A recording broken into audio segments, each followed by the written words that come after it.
Assalamualaikum warahmatullahi wabarakatuh. Kita akan berkongsi mengenai model kurikulum. Sebelum kita pergi lebih lanjut, kita kena tahu kenapa perlunya atau pentingnya model kurikulum ini. Sebagaimana yang kita tahu, pembentukan kurikulum ini perlukan kepada perancangan terperinci yang melibatkan kepada model, pendekatan falsafah, teori dan elemen-elemen lain kepada dua, iaitu model objektif dan model proses. Apa itu model objektif dan model proses? Jom kita sama-sama dengar.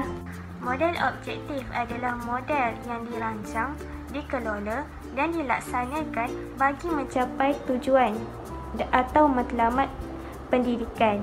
Manakala model proses adalah model yang melibatkan kepada interaksi antara guru, pelajaran dan ilmu pendidikan. Model objektif terbahagi kepada dua, iaitu model Taylor dan model Tabak. Model Taylor ini mempunyai 4 komponen, iaitu yang pertama adalah objektif, yang kedua kandungan, yang ketiga pengurusan, yang keempat penilaian.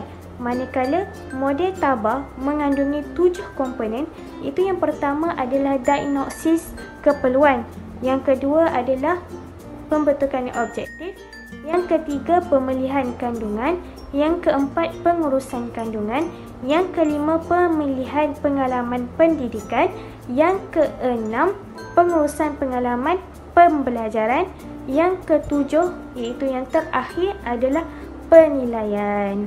Manakala model Tabak mengandungi 7 komponen, itu yang pertama adalah diagnosis keperluan, yang kedua adalah pembentukan objektif, yang ketiga pemilihan kandungan, yang keempat pengurusan kandungan, yang kelima pemilihan pengalaman pendidikan, yang keenam pengurusan pengalaman pembelajaran, yang ketujuh iaitu yang terakhir adalah penilaian.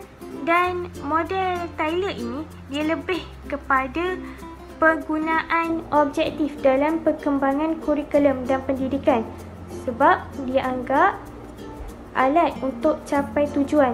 Contohnya peperiksaan mata pelajaran. Dan Taylor ini dia kata tujuan sebenar pendidikan ini adalah untuk bawa perubahan tingkah laku murid-murid. Dan tujuan ini diperolehi melalui 3 sumber.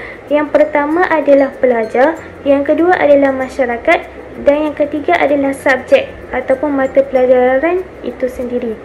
Okey, manakala model Tabak ni dia lebih tertumpu kepada kurikulum, perkembangan konsep dan pemikiran kritikal. Dan model Tabak ni dia lebih kepada pendidikan yang bercorak progressivism lah. Lebih kepada pendidikan yang bercorak progressivism. Okey, seterusnya kita pergi kepada model proses. Okey, model proses ini diasaskan oleh Stenhouse.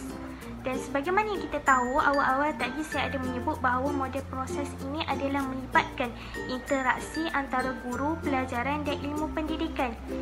Dan model kurikulum ini mempunyai ciri-ciri seperti yang pertama adalah aktif, yang kedua adalah dinamik, yang ketiga bukan sesuatu yang berbentuk fizikal, yang keempat melibatkan interaksi antara guru, murid dan ilmu yang disampaikan.